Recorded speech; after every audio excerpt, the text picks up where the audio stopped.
¿Dónde habíamos dejado? Neuropatía motora, creo que era, profe. Bien, gracias. Sí, estuve viendo. Era eso. A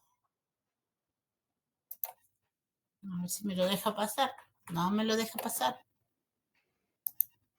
Pero en un cachito que no me lo está dejando pasar.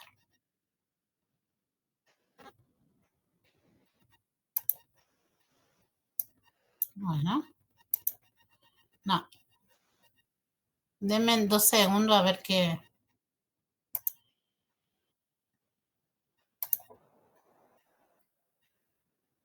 es lo que pasa acá.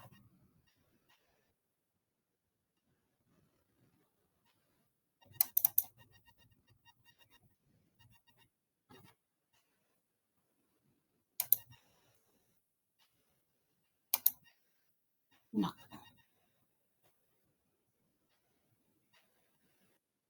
Profe, no los veo. ¿Soy yo o será todo el sistema?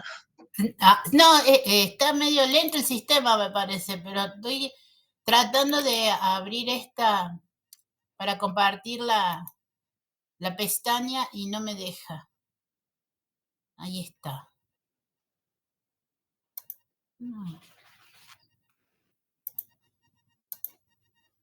No me da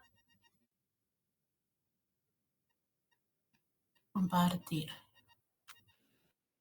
No. Pero está compartiendo, profe. Sí, estoy compartiendo, pero no me deja pasar las diapositivas. De tener la presentación.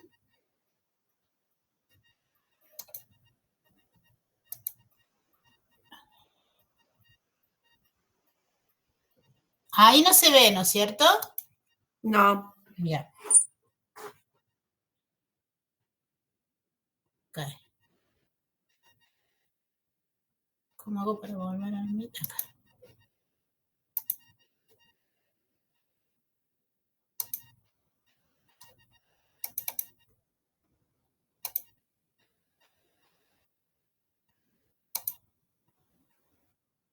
No. Ay, Dios.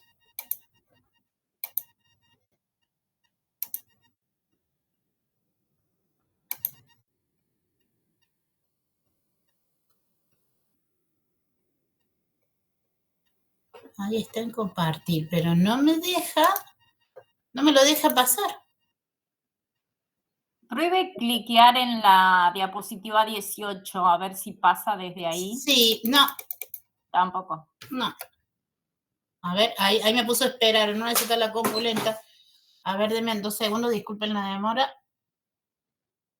Porque esta ya la revimos.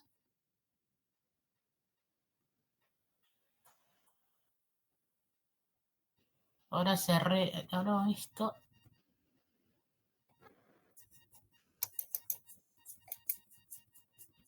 No.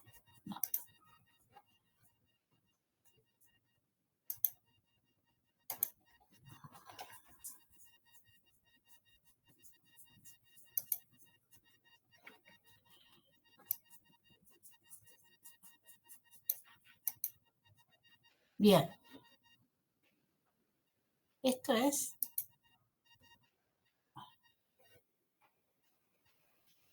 ¿Cómo hago para minimizar?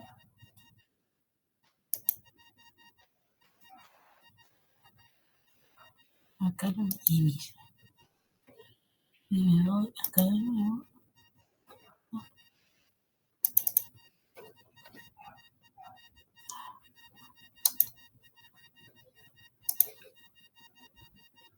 Acá por eso. Pero no.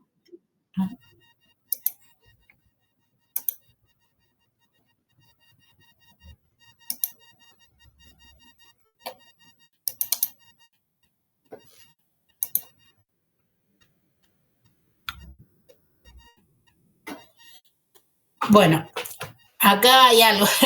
La neuropatía motora es lo que teníamos que ver ahora también, que es uno de los principales problemas que tenemos el tema de la neuropatía que afecta a los pacientes que tienen diabéticos, a los pacientes con diabetes. ¿Cuál es el problema de la neuropatía motora? Es que asocia esto de la atrofia muscular, ¿sí? Los músculos de los pacientes diabéticos, debido a todo el problema de metabolismo de glucosa que tienen, va a ir afectando a esos músculos se van a debilitar, se van a atrofiar, van a dejar de cumplir algunas funciones, ¿sí? ¿Qué es lo que vamos a ver en este tipo de pacientes? Lamentablemente es que va a ir atrofiando los músculos del pie.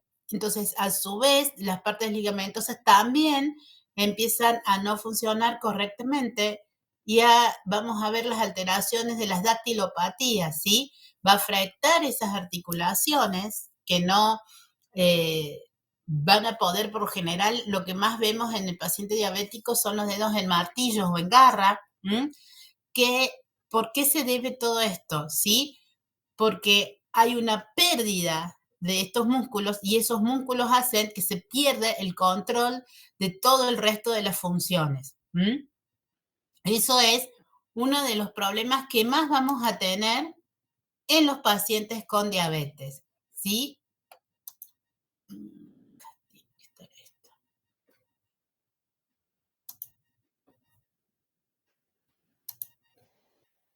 Acá vemos los famosos dedos en garra, ¿sí?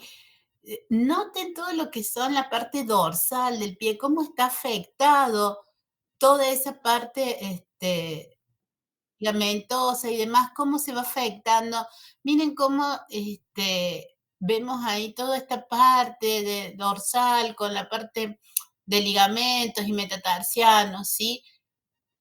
Que es una de las patologías que más vemos y que vamos a ver también con pacientes con reuma, también vamos a ver mucho de este tipo de problemas que tienen, lamentablemente, que es en su parte dorsal el roce con el calzado, ¿sí? La mayoría de las veces el calzado inadecuado de estos pacientes, porque la capellada es más estrecha, ¿sí? Más estrecho, o sea, la capellada es baja, la punta del calzado es baja, ¿sí? Hace este tiempo, o es muy rígida, o tiene costuras y demás, tenemos este tipo de roce donde obviamente allí entramos nosotros como profesional podólogo para indicar las protecciones necesarias, el calzado de uso correcto, en el caso de haber queratosis, hiperkeratosis y la deshidratación de las mismas. Siempre tenemos que tener mucho cuidado al realizar este tipo de desbridamiento que vamos a realizar porque dejamos la piel muy sensible. Entonces, por lo general, ante este tipo de microtraumatismos y el roce del calzado, tenemos que obturar esa zona, que puede ser con gasa, ¿sí? Y la recomendación de que este paciente use protectores, ¿sí? Esos protectores pueden ser de gel de silicona, de polímero, de gel polímero, pueden ser, lo mejor sería y lo más satisfactorio es el uso de siliconas, ¿sí? De hacer los protectores con siliconas, que eso los vamos a hacer a medida. Entonces son mucho más idóneos para el paciente, ya que no, los otros son estándares, ¿sí? El anillo de gel de silicona o gel polímero viene de diferentes tamaños, también viene el protector que es como un dedal. Son accesorios que nosotros podemos indicar a nuestros pacientes para que no produzca estas zonas de roce, ¿sí? Que son, lamentablemente, muchas veces producen algún tipo de lesión que pueden llegar a terminar en una úlcera que no queremos, ¿sí? También tenemos esta que está de frente en la foto, muchas veces también a este tipo de problema, de este tipo de dedos en garra, suele provocar muchas veces también alteraciones unguiales. las láminas de estos pacientes también se pueden ver alteradas y lesionadas por el tema del calzado, ¿sí? Como va a golpear constantemente, esa uñita va a traumatizar constantemente con el calzado, ¿sí? Entonces vamos a tener que ver qué calzado usa y demás de nuevo, ver que esa puntera no sea tan rígida. Hoy por hoy tenemos la suerte de tener en el mercado telas que son, el calzado lo hacen con telas que son mucho más expandibles, ¿sí? Y si no, lo mejor sería, en este tipo de casos así, el calzado hecho a medida, ¿sí? Lamentablemente son cosas costosas que no todos los pacientes pueden llegar a generar o a tener, ¿sí? Bien. Disculpen esto de pasar la diapo así, pero no me queda otra porque no sé qué le ha pasado hoy a la máquina. Acá pueden ver, ¿sí? Este también lo podemos llegar a ver. Exacto. Una órtesis adecuada me están poniendo acá, sí, efectivamente, hay que realizar corrientemente. Si nosotros hacemos una órtesis de silicona, en este caso lo que vamos a hacer también es separar estos dedos, ¿sí? Y anticipar la pisada que le llamamos. Entonces estos deditos van a pisar más a lo largo. No sé por qué, pero no me anda mi cámara, tampoco me veo ahí. No me veo registrada. Bueno, ahí está. Lo que vamos a hacer es que estos deditos que están así, con la órtesis indicada, sí, también vienen de siliconas, las siliconadas, pero lo mejor es hacer a cada paciente, si se puede, lo que pasa es que hoy por hoy la silicona con está caro el tema, pero bueno, se puede llegar a hacer, después uno lo cobra aparte, se puede hacer a medida porque uno lo va a hacer más a lo que es la necesidad del paciente. Los otros son todos estándares, ¿sí? ¿Cuál es el problema de los órtesis estas o protectores de gel de silicona y demás?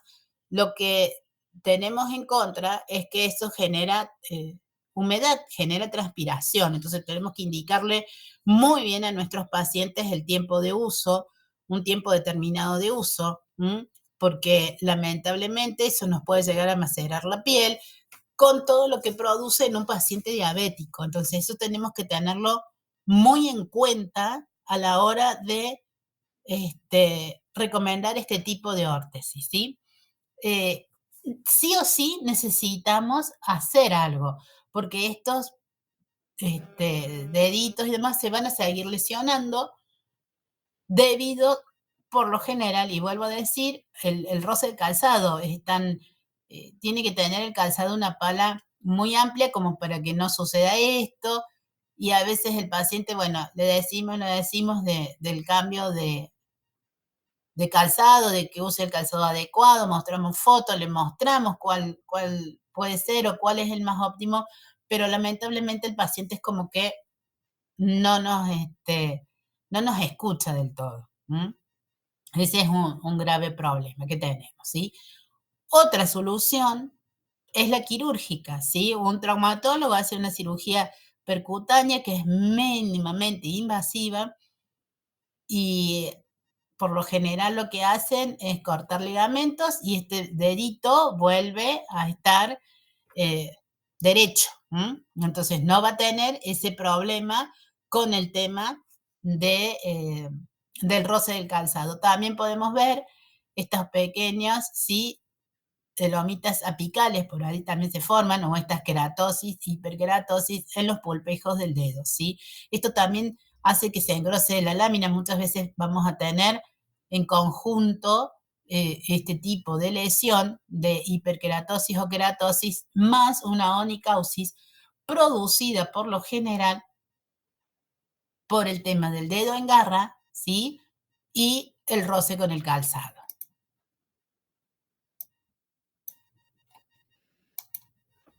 Bien.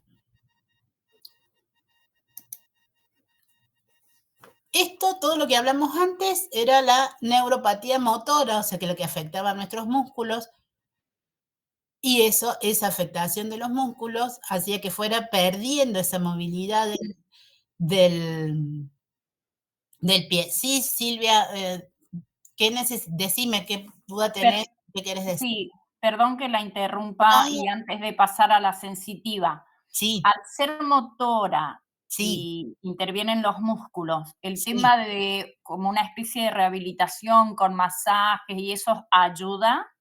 Sí, todo lo que sea la fortaleza del muscular y demás, hay un montón de ejercicios que pueden hacer los pacientes, como es el de la pelotita, el abrir y cerrar los dedos, abrirlos en abanico.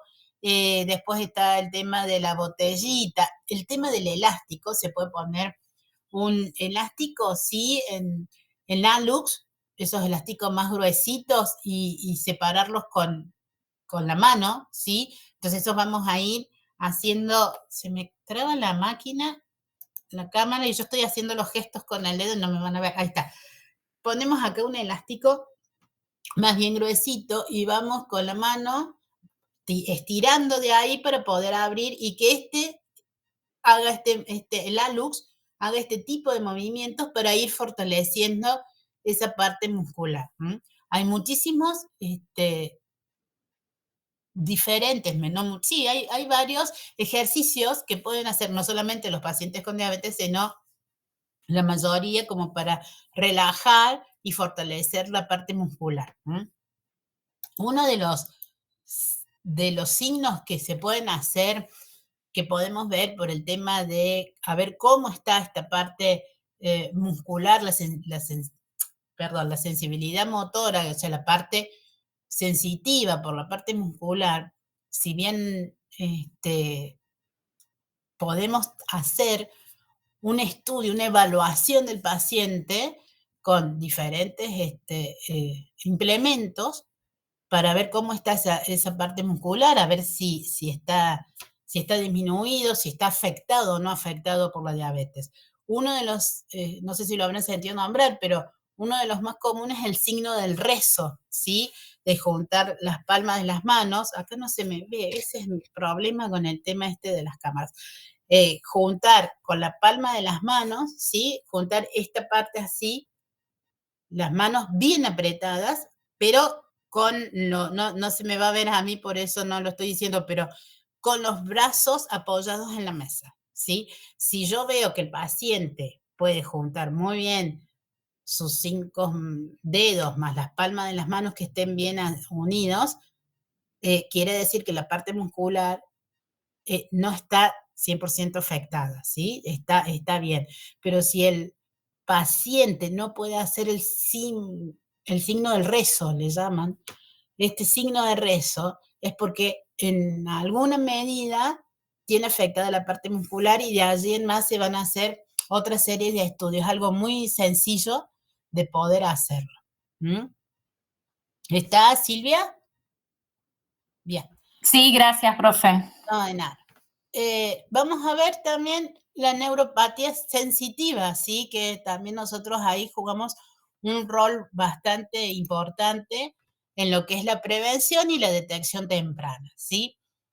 ¿Qué es esto de la neuropatía sensitiva? También nos va a afectar toda la parte, ¿sí? De las células, ¿sí? Que nos van a permitir tener esa sensación, sentir, ¿sí? La sensación de dolor, de pinchazo, ¿sí? La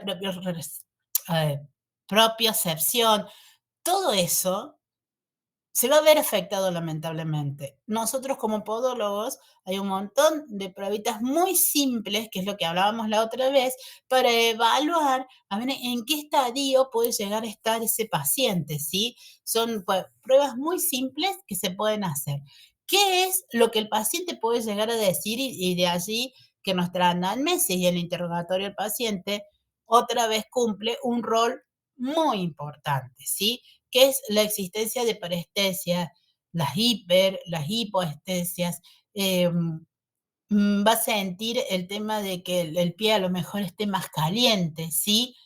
Vamos a ver, no, miren, esta queratosis que antes yo no tenía, ahora tengo, pero yo no siento nada, camino bien. Entonces son todas signos de alertas que con un buen interrogatorio nosotros podemos entrar a evaluar al paciente. Por lo general, el paciente, cuando ya tiene una neuropatía sensitiva, no, no nos va a decir, porque para ellos está todo funcionando bárbaro, porque como no siente, no me duele, la mayoría de las veces la respuesta es, ¡ay, qué raro! Yo no siento ninguna molestia, no siento ningún dolor, está todo bien, pero a mí no me duele eso, yo me noto porque está más rojo. Todo eso nos va a llevar a la pauta de que voy a tener una alteración, ¿sí?, neurológica, ¿sí?, de que voy a tener una neuropatía, ya sea sensitiva, en este caso sensitiva, pero también puede llegar a estar y ir de la mano con una motora. Por lo general, en alguna medida se van a afectar las dos, la neuropatía motora y la sensitiva, ¿sí? Pero la primera que vemos y la primera que nos va a dar un signo es la sensitiva, porque el paciente no va a notar que la plantilla está arrugada o que la media tiene una costura muy gruesa o que la suela del zapato tenía un tornillito pegado a la suela. Entonces, ahí es donde nosotros entramos en juego como podólogos, ¿sí? El tema de la educación del paciente, como siempre digo, de que revise su calzado diariamente, tanto la suela como el interior del mismo. ¿Cuál es por qué tanto siempre hacemos tanto hincapié? Porque lamentablemente hay un alto porcentaje de los pacientes diabéticos que debido a esta falta de sensibilidad terminan con lesiones, ¿sí?, de úlceras que pueden llegar a costar una parte de su pie, como mínimo. Entonces, es como que, wow, es muy importante el tema, ¿no?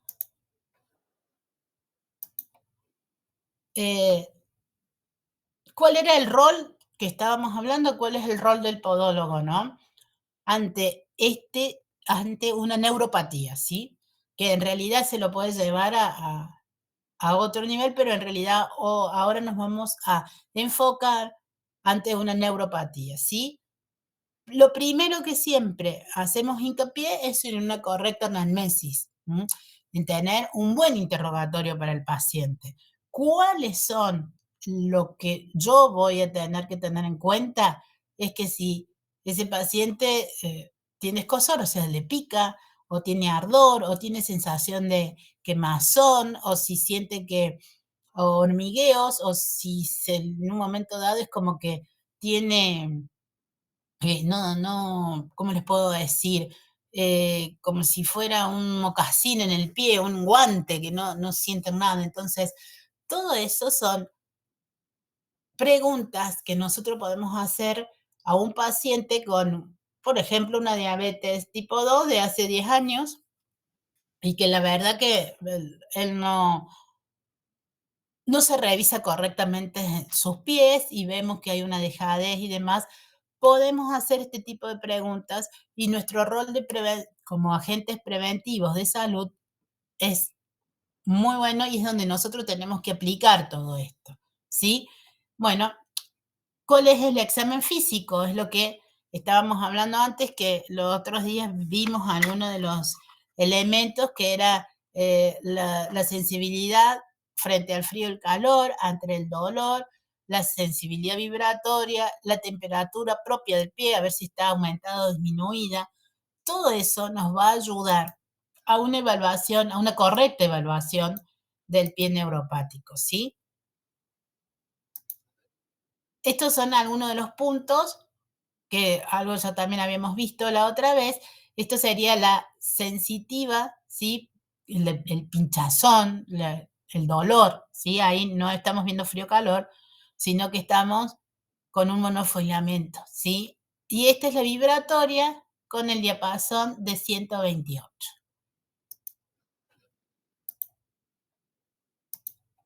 Acá en esta imagen podemos ver cuáles son los puntos que nosotros tenemos que tener en cuenta, los puntos de sensibilidad. Obviamente los tres principales van a ser nuestros puntos de apoyo del primer, quinto y talón del pie, pero también en el pulpejo del dedo gordo, en el segundo y tercer metatarsiano, ¿sí?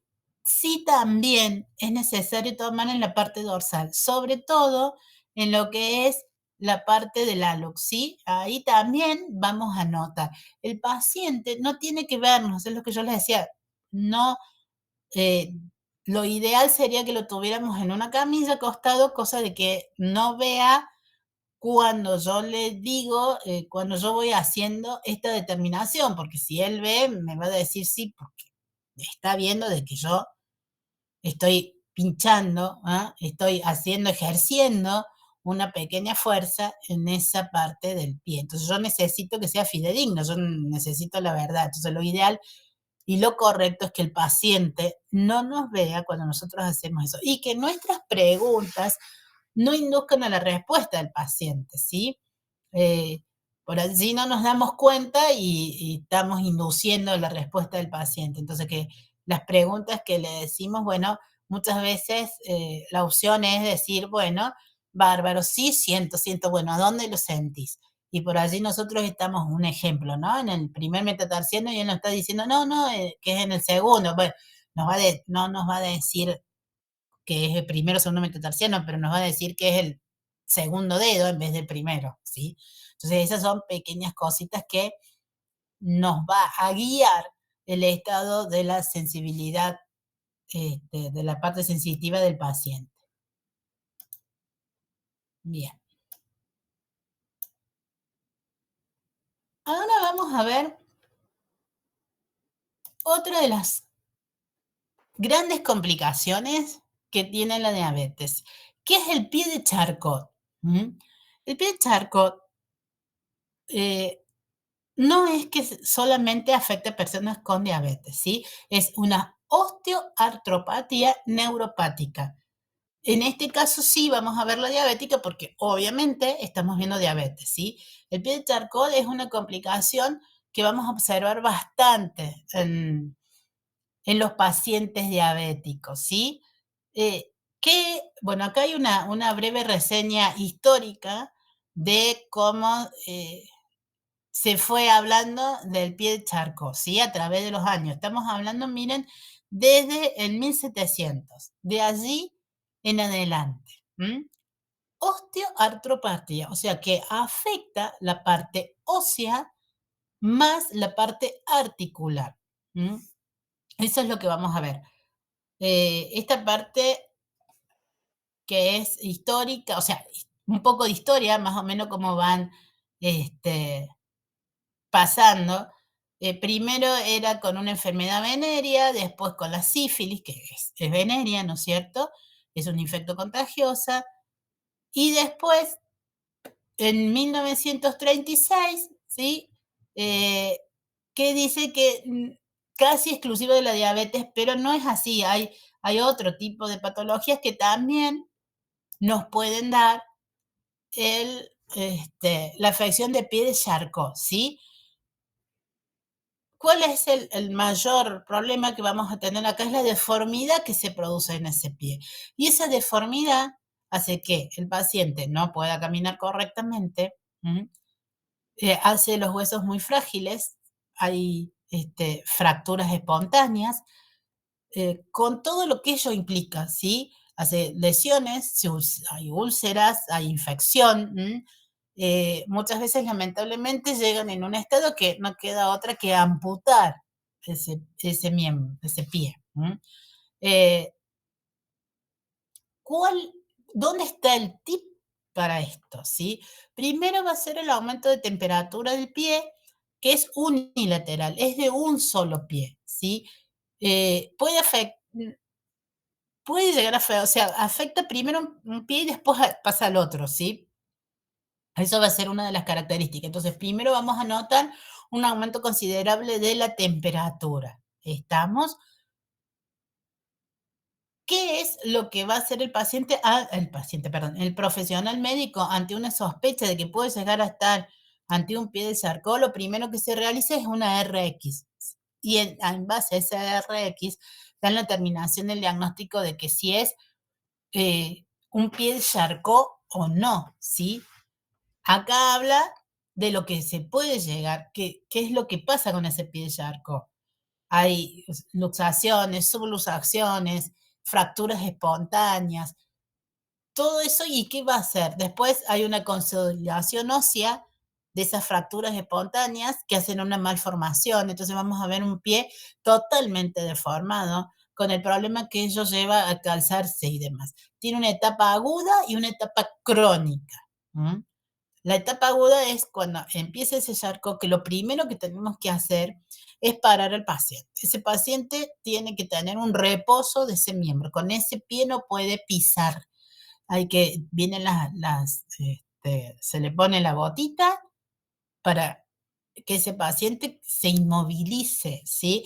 Que trate de andar y de deambular lo menos posible. ¿Cuál es el problema que nos encontramos? Que muchas veces los pacientes nos dicen que no pueden parar porque ya es por su oficio, porque tienen que llevar, son el sostén de la familia, entonces no pueden dejar de trabajar. Muchas veces me ha tocado pacientes que ver en el hospital, pacientes que son vendedores ambulantes, otros que eran remiseros. Entonces, no pueden ponerse el remisero con la botita, no puede manejar. El paciente que es vendedor ambulante quiere seguir trabajando. La botita de la que estoy hablando es la bota de Walker. ¿Cómo hacemos con ese tipo de pacientes? ¿Sí? Porque la solución está en que ese paciente no camine, no pise el pie. Directamente ese pie que empieza con Charcot no puede pisar, ¿sí? Hasta que pasa esa etapa aguda. Después de un tiempo, un mes, 40 días, puede llegar a, puede volver a pisar el doctor va a evaluar en qué momento puede volver, pero son por lo mínimo 30 días que ese paciente tiene que estar inmovilizado de alguna manera de ese pie. Y se complica muchísimo porque lo ideal es que hiciera un reposo absoluto. Se recomienda también, por ejemplo, el uso de muletas, pero hay que enseñarle al paciente a usar las muletas, ¿sí? Que lleva toda una enseñanza. Uno dice, usar muletas, pero hay que ver bien qué tipo de muletas, que sea del largo justo, cómo enseñarle para que ese paciente después no tenga otro tipo de complicación debido al uso de las muletas. Por lo general, ya les digo, la opción que se toma es la botita Walker y la inmovilización del paciente. Y que por favor no se saque la botita solamente a la noche y que ya cuando ya ha ido al baño y demás. No tienen que pisar, no tienen que poner ese peso en el cuerpo. De última, vas saltando con un pie, pero medio difícil se puede llegar a caer. Entonces, lo que se recomienda es eso, el uso de muletas y la botita de Walker. Y ese paciente hay que inmovilizarlo sí o sí. ¿Cuál es el problema? Que si ese paciente en ese periodo agudo de pie de Charcot sigue recargando el peso en el cuerpo, ese pie va a terminar todo deformado debido a los múltiples problemas y complicaciones propias del pie del Charcot, que una de esas son las fracturas espontáneas, ¿sí? Esto de las subluxaciones, luxaciones, ¿sí? Es increíble cómo le va afectando todo. Después eso se autosuelda y queda todo deformado con el problema de que quedan todos sus puntos alterados de apoyo y la formación de lesiones, úlceras y demás. Yo el último caso que vi fue bastante problemático, no sé qué habrá sido del paciente, pero yo venía que un equipo ya lo había querido amputar y bueno, iban a tratar de no hacerlo, pero lamentablemente era un paciente muy complicado porque este paciente tampoco era muy adherente a los tratamientos, entonces hay traumatólogos que ante este tipo de problemas, cuando ven de que el paciente no se va a adherir al tratamiento, no va a hacer lo que ellos le dicen, no quieren ir a una operación de poder estabilizar de alguna manera, porque hay maneras de estabilizar este tipo de fracturas o de traumatismo del pie, pero ¿qué pasa? Son pacientes que no van. Después, aparte, hay que ver también la parte y evaluar la parte vascular, ¿no? Para tomar una decisión. Pero por lo general el pie de Charcot es un problema bastante grave. No se vuelve de un pie de Charcot, ¿eh? No se vuelve. Sí tiene su etapa aguda y después la etapa crónica, pero todo lo que se alteró en la etapa aguda no se vuelve a restituir bajo ningún punto de vista. Entonces es un problema porque ya queda un pie completamente alterado, ¿m? Que ahí, ¿cómo les puedo decir? Las complicaciones son mayores porque al paciente cada vez le cuesta más caminar y demás. Bueno, ahí estamos hablando de la clínica, el agudo y el crónico. El agudo es en el cual, que yo estoy diciendo, se puede llegar a que no se llegue a estadios tan avanzados como en la cronicidad, ¿no es cierto? No se le dice estadio, pero que a una etapa tan avanzada como la crónica. Y la única manera con que yo puedo tener posibilidades de que eso no avance más, de que esa deformación debido a todos los otros procesos pueda hacer es parar al paciente. Ese paciente no puede poner el peso de su cuerpo en ese pie. ¿Mm? Es muy importante si el paciente se adhiere al tratamiento. Yo en el hospital vi una señora que estuvo 3 meses con la botita de Walker en un pie. La verdad que dentro de todas las,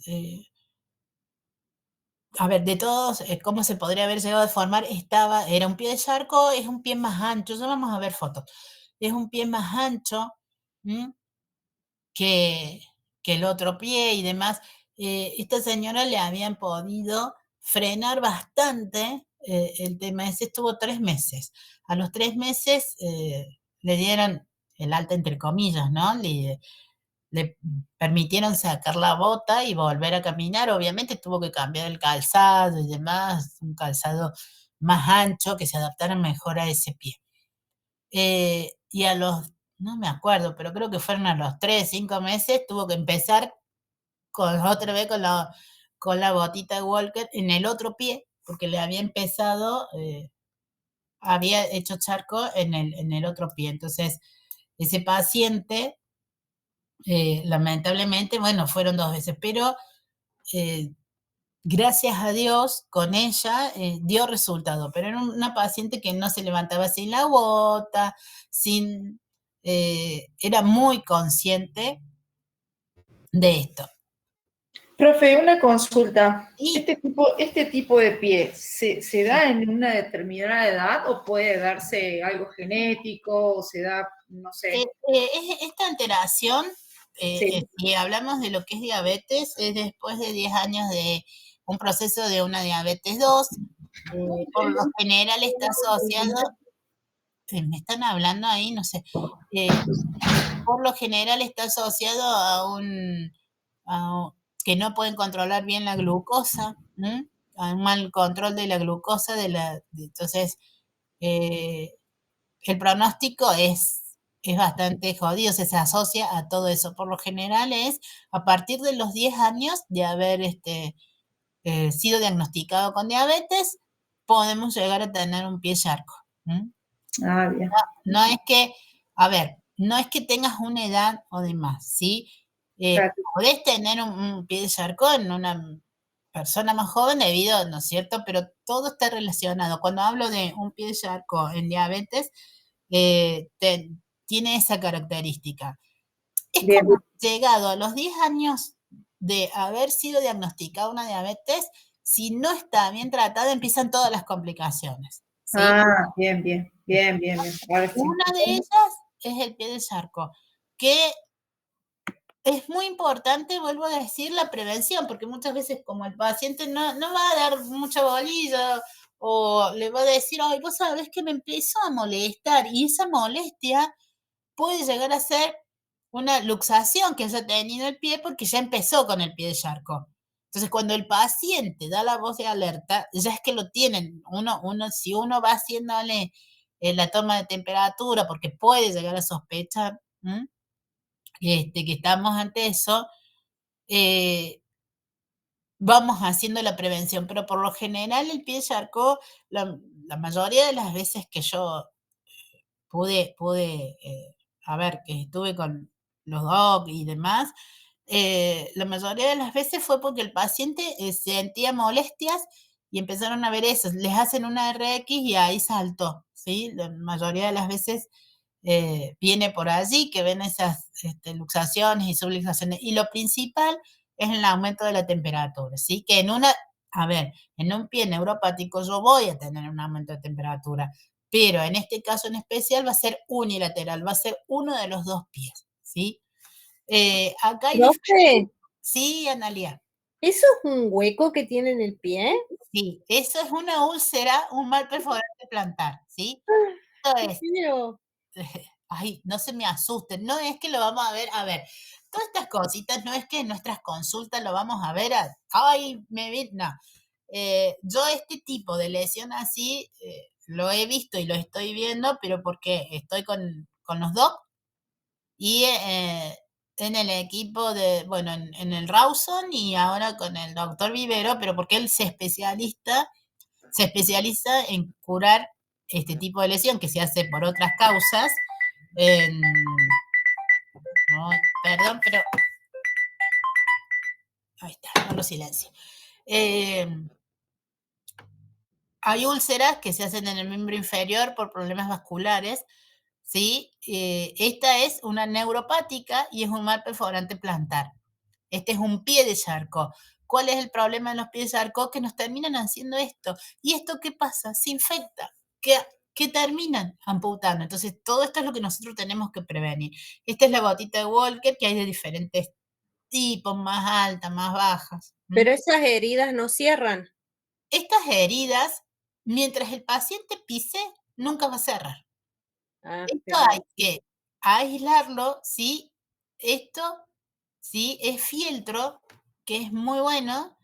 A ver cómo les puedo decir. Esto es como una goma espuma bien densa, ¿sí? Y que hace que se hace una descarga.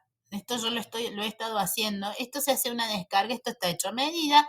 Se hace una descarga. Como pueden ver, se hace como una U, no como acá no se deja que sea redondo. ¿Por qué? Porque eso nos va a hacer como una succión, entonces nos va a chupar la herida, o sea, va a quedar peor, nos hace como un efecto sopape. Entonces lo que se hace es un corte en U, ¿sí? Este es un filtro, esto es otra, había un material que se llamaba Fifood, una cosa así, pero uno lo puede hacer con diferentes implementos. Uno va viendo con los elementos que va teniendo. El mejor es el fieltro, perdón. No es fácil de conseguir, es costoso, siempre pensemos en eso.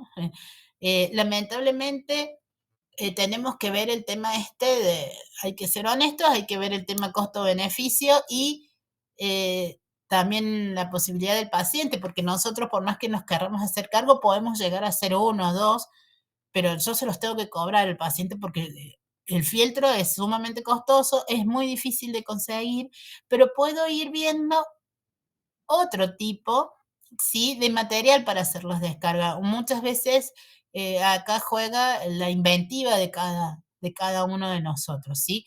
Pero sí o sí, yo tengo que a ese paciente, cuando ya está con este tipo de úlcera, antes de que se haga esto, y si yo veo que el paciente está provocando ahí mucha sobrecarga, yo tengo que descargar esa zona. Sí o sí, porque es la única manera que yo voy a llegar a prevenir ese tipo de úlceras. Obviamente, el mayor problema está en que como el paciente no siente y sigue pisando, esto a la larga se infecta y no cierra y demora muchísimo en cerrar porque es toda la complicación. Tengo la diabetes, más que es una zona de apoyo, o sea, está constantemente pisando ahí, está recargando ahí en esa misma zona, entonces cada vez se va a ir abriendo más Entonces, acá lo que se hace es esto, y eso yo he visto con curaciones y sobre todo en este tipo de úlceras,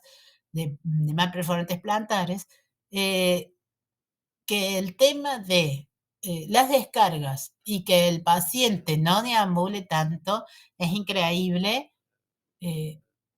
cómo va mejorando, si son de largas, no es que se le va a cerrar en un día para el otro ni nada, lleva su tiempo, lleva su tiempo, pero sí podemos obtener muy buenos resultados, se obtienen buenos resultados, pero lo principal es, como decía antes, es parar al paciente para que no llegue a esto. Y obviamente, cuando llegó a esto, yo sí o sí lo tengo que parar, no me queda otra. Muchas veces lo que se hace ante esto es el yeso full contact, que se llama, pero también tienen que evaluar el sistema vascular, cómo está y demás, porque muchas veces eh, no es conveniente, hay contraindicaciones para eso. Y esos yesos full contact hay que cambiarlo de vez en cuando porque primero va a estar muy inflamado. Con el pie de Charcot y todo lo demás, está súper inflamado. Entonces, a medida que eso va mejorando, ese pie ya no va a tener tanta inflamación y el yeso va a perder, va a quedar grande también, entonces lo tienen que ir cambiando. Pero es todo un tema, ¿sí? No se asusten, no es que siempre van a ver ese tipo de cosas, ¿no? Bueno, y no sé si se verá, pero este es un video que yo filmé, bueno, no, pero lo pueden llegar a ver. Este es un video casero que lo hice yo, que yo filmé cómo se deben tomar, con el celular sí se puede ver, pero no sé acá, bueno, ahora no sé qué le pasa a esta máquina. Eh, después lo abren y lo ven, pero es todo lo que yo he estado hablando de cuáles son los puntos a tener en cuenta, de cómo deben ser las preguntas. Obviamente yo utilicé una modelo que es mi hija, entonces, bueno, pero para que ustedes vean, pudieran apreciar de cómo debe ser el tema para hacer las preguntas en el tema de evaluar la sensibilidad en un pie diabético, ¿sí? ¿Ese es con un diapasón, profe? Exacto, ahí es un diapasón de 128. Pero ahí están todos. Yo en ese filmé diapasón y filmé también con el frío-calor y con el monofilamento de Wister.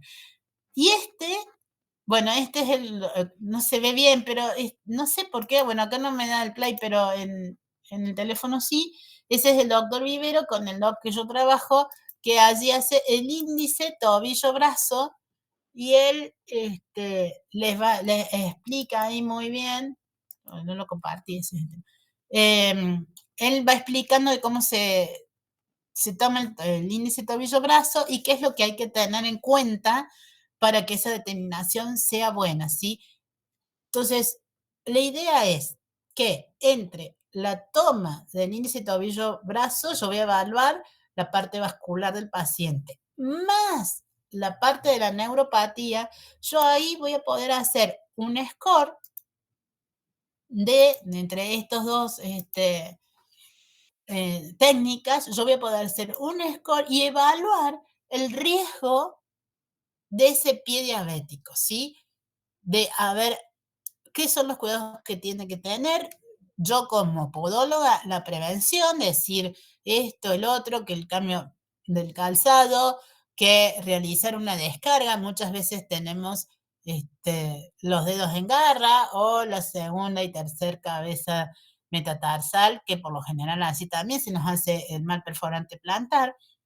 Entonces, todo eso vamos a evaluar ese pie y vamos a ver qué riesgo tiene, ¿sí? Y cada cuánto tenemos que volver a hacer este tipo de determinaciones, ¿sí? Nosotros lo podemos hacer a eso lo más bien como podólogos, ¿sí? Cumplimos ese rol preventivo y aparte nos da la posibilidad de poder formar parte de los equipos de salud, obviamente, ¿sí? ¿Para cómo yo voy a poder lograr eso? Y bueno, cada vez capacitándome más y a su vez entendiendo lo que es la diabetes, que no es solamente el tema de que no solamente me va a afectar si me sube la glucosa o no. ¿Por qué tengo que ser tan cuidadoso yo a la hora de mi nutrición y de mis hábitos de vida? Entonces, todo eso yo puedo transmitir a mi paciente y guiarlo en cierta manera. Yo no soy nutricionista, yo no le puedo decir a mi paciente, bueno, tenés que comer esto, tenés que dejar de comer aquello. No, no, no. Pero sí lo puedo oír porque estamos mínimo entre 20 y 40 minutos con los pacientes. Entonces, podemos dialogar con nuestros pacientes y podemos incentivar ese cambio de hábito de vida, porque uno de los principales problemas que tenemos es que pensamos de que cuando hablo así es porque yo también soy diabética, entonces uno de los principales problemas que tenemos los diabéticos es decir que estoy a dieta. No, no, no estamos a dieta. Son cambios de hábitos de vida. Yo desde que a mí me diagnostican en adelante, yo tengo que seguir con esos hábitos de vida saludables. Que no es solamente no comer dulce o tomar la medicación en tiempo y forma. La medicación me va a ayudar a estar mejor, ¿sí? A que en el caso de la diabetes tipo 2, a que esa insulina funcione mejor en ese momento. Pero yo sí o sí tengo que hacer mi cambio de hábito. Sí o sí tengo que hacer el clic. Porque si no, todo los tratamientos que yo asumo y demás, no van a llegar a buen puerto. Y otra de las cosas que hay que tratar de mentalizar a nuestros pacientes son los riesgos que se corren por la falta de adherencia, le digo yo, al tratamiento, ¿sí? El no tomar la medicación en tiempo y forma, el no tener hábitos de vida saludable, que muchas veces, bueno, debido a que siempre ponemos excusas, ¿no? Pero debido al trabajo, debido a esto, debido al otro, alteramos todo eso. Entonces nosotros sí o sí tenemos que tener en cuenta todos estos parámetros, ¿sí? Y de ahí por qué es tan importante que estemos interiorizados con respecto a la diabetes. Yo estoy también haciendo mucho hincapié a lo que es nuestra profesión en sí, pero en base a todo lo otro que ya estamos desarrollando. Si yo no le voy a ir a decir a un paciente, te voy a medicar con esto, te voy a medicar con el otro. No, porque para eso está el médico, el diabetólogo. Pero sí yo voy a poder ayudar a ese profesional en todo el resto. Y la manera de ayudar es yo sabiendo de qué me está hablando, de saber bien por qué viene la diabetes, ¿sí? Cuándo es tipo 1, cuándo es tipo 2, cuándo tiene que tomar insulina, porque hay muchos pacientes que tipo 2, pero en algún momento de su vida tienen que tomar algo de insulina, después por allí vuelven nada más que a los fármacos, ¿sí? Todo eso yo tengo que estar, y sobre todo la parte de nutrición, que no somos nutricionistas, pero sí podemos ayudar para que ese paciente tenga una vida saludable, ¿sí? Ir guiándolo, o si sabemos de alguna nutricionista, o hoy por hoy como hay tantas cosas en Instagram y demás, en las apps, que por ahí no todas son buenas, ¿no? Eso también hay que ver, que no todos son así. Exacto, Juan Carlos, sí, podemos sugerir, esa es la palabra correcta. Nosotros, debido a nuestra base, podemos, y ya les digo, como estamos con el paciente entre 20 y 40 minutos, es muchísimo todo eso. Marité, bien, perdón, te tengo como Juan Carlos, Marité. Bien. Entonces, ¿qué es lo que vamos a hablar de? Ok, ¿qué es lo que vamos a ver acá?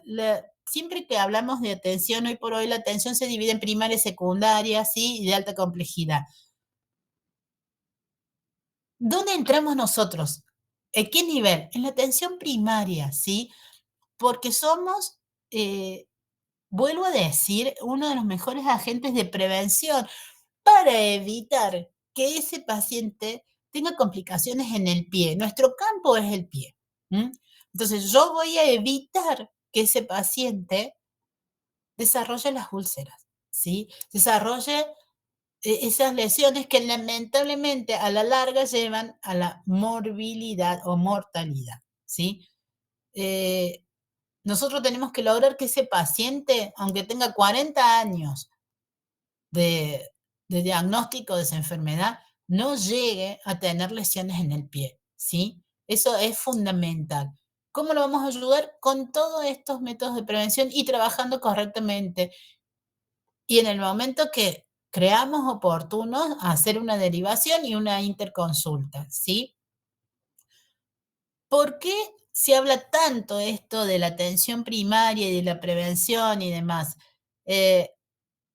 Porque el costo es muy elevado, ¿sí? Lamentablemente, es muy costoso para la salud todos los problemas que trae aparejado este tipo de pie diabético, pudiendo prevenir. Se han hecho estudios que con un paciente que va a una amputación, con todo lo que requiere su hospitalización y posterior seguimiento y posterior, como es todo lo que significa volver ese paciente a su vida cotidiana, ¿sí? Es muy caro, es muy costoso. O sea, hay algunos estudios que hablan de que con una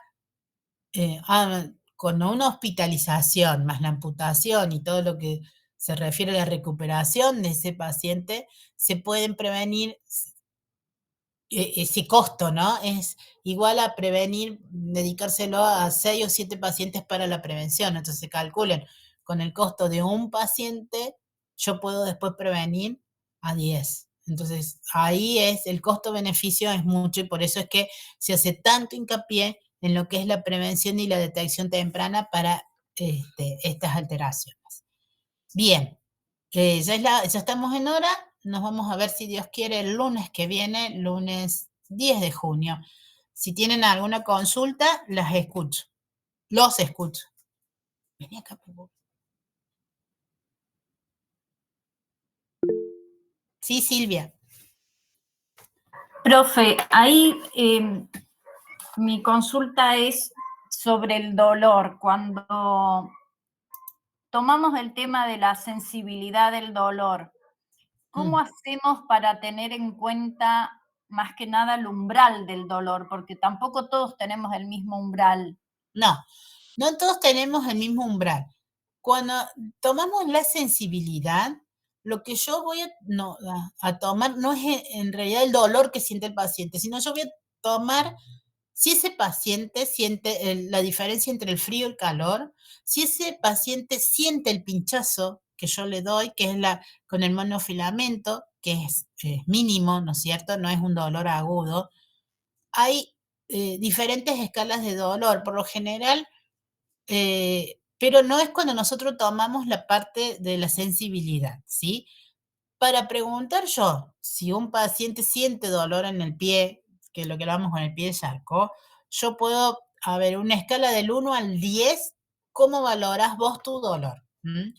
Ojo, porque obviamente eso es algo propio del paciente. No hay manera de decir que a ver, yo puedo evaluar un dolor, no, eso no lo hay, pero haciéndole una escala que él nos diga en cuánto es su dolor, como para nosotros tener una idea, ¿sí? Pero es algo propio del paciente, propio de cada paciente. Lo que para mí puede ser un 5 o un 4, una molestia, para el otro a lo mejor es un 8, ¿sí? Pero bueno, ahí podemos tener un rango de esos. O sea, yo no lo voy a poner en el rango al dolor propio que siente el paciente. Yo solamente para evaluar los riesgos de ese pie diabético, yo voy a tomar la parte sensitiva y la parte vascular, ¿sí? La parte neurológica, no en cuanto al dolor en sí. Pero, por ejemplo, los pies de Charcot sí son muy molestos. El paciente, por más que haya perdido ya la sensibilidad de antes, le genera molestia o dolor. Pero no es que yo lo arranqué, no. Bueno, gracias. No, de nada. ¿Alguien más? Bueno, entonces, si Dios quiere, nos estamos viendo el lunes 10. Que tengan buen fin de y nada.